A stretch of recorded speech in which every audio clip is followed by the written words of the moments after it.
Murgen. Alors on se retrouve aujourd'hui encore une fois pour nos sessions de cartes du Lenormand. On va s'intéresser à 4 cartes encore aujourd'hui. La 11 avait la carte du fouet, la 12 avait la carte des oiseaux, la 13 avec la carte de l'enfant et ensuite la 14 avec la carte du renard. Alors on commence par le fouet. Le fouet, si je vous dis je vais vous fouetter, vous comprenez qu'il y a de la violence dans cette carte.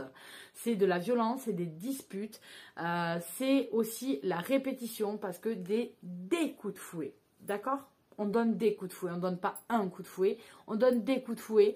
Donc ça veut dire qu'il va y avoir des disputes, des petites disputes à répétition. Ça indique aussi que certains événements vont systématiquement se reproduire. Autrement dit, vous avez les souris avec des petits vols, des petits grappillages qu'on vous fait. Et ça, à côté, c'est on va vous le faire et en plus, on va vous le faire plusieurs fois. D'accord? Donc, on a l'idée de conflits, de disputes, de violences et d'actes répétitifs. Selon ce que vous avez à côté, vous aurez un acte répétitif. C'est une carte qui est un peu négative, d'accord? Dans la répétition, par exemple, je pense que si je devais appliquer une carte, une des cartes du Lenormand à mes copines du groupe Intuitime, on aurait forcément la carte du fouet pour l'addiction. La répétition, et on recommence, et on trouve un jeu, et on recommence. Et voilà, puisque j'ai un groupe de copines, et avec un groupe de copines, systématiquement, quand on voit un jeu qui nous plaît, on le partage, et tout le monde s'affole. Ah, il est trop beau, il est trop beau. Et donc voilà. Donc voilà, les filles, si vous passez par là, je vous fais d'énormes bisous. Je pense à vous, vous voyez. Mais voilà, c'était pour vous donner une idée du fouet. Donc le fouet, on est là-dedans. La répétition, la violence, l'addiction même et les disputes. Ensuite, on va avoir les oiseaux, les piou-piou-piou-piou-piou-piou-piou-piou-piou, donc les bavardages.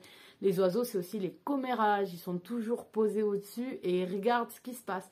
Donc, vous avez cette idée de discussion, de parler, hein, donc de communication, mais vous avez l'idée aussi de communication, de commérage, blablabla. Donc, si vous avez des cartes négatives dessus, on sait que ça va être quelque chose de négatif qui va arriver avec les oiseaux. C'est qu'on va parler derrière votre dos, par exemple.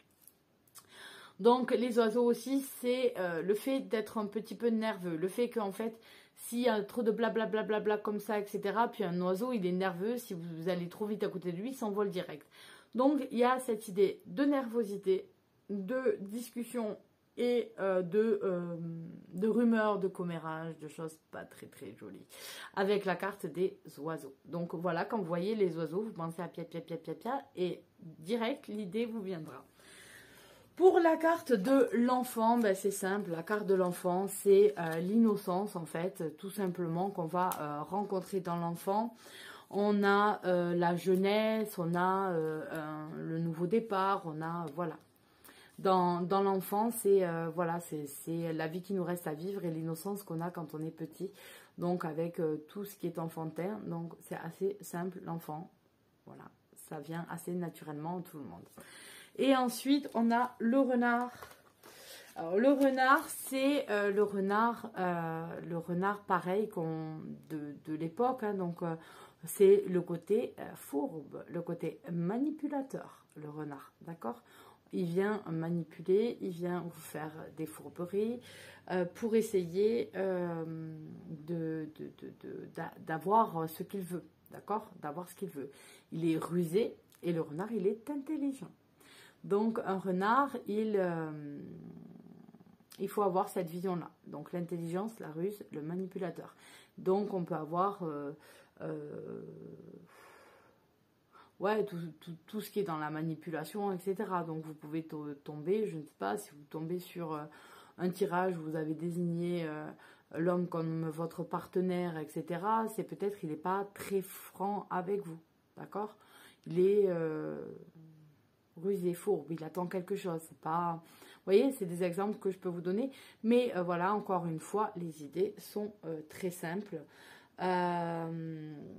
Donc autrement dit, c'est une carte qui est un peu négative, hein. Le renard, vous verrez que vous avez des cartes négatives, positives.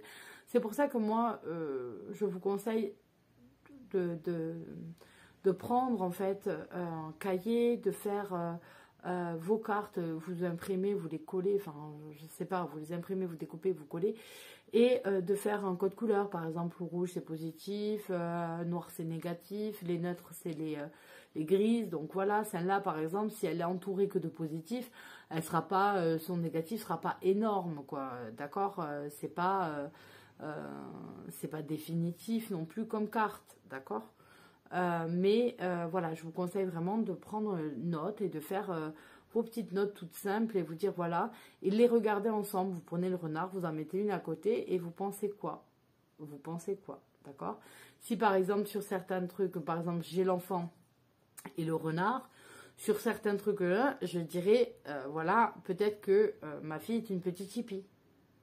C'est pas forcément très négatif. Mais voilà, selon ce qui sort comme carte, s'il y a juste un là et ma fille, je me dirais, voilà, c'est une petite hippie. Elle essaye d'avoir ce qu'elle veut, elle a déjà calculé ses petits trucs. Voilà, et c'est rien de très méchant. Voilà, tous les enfants le font.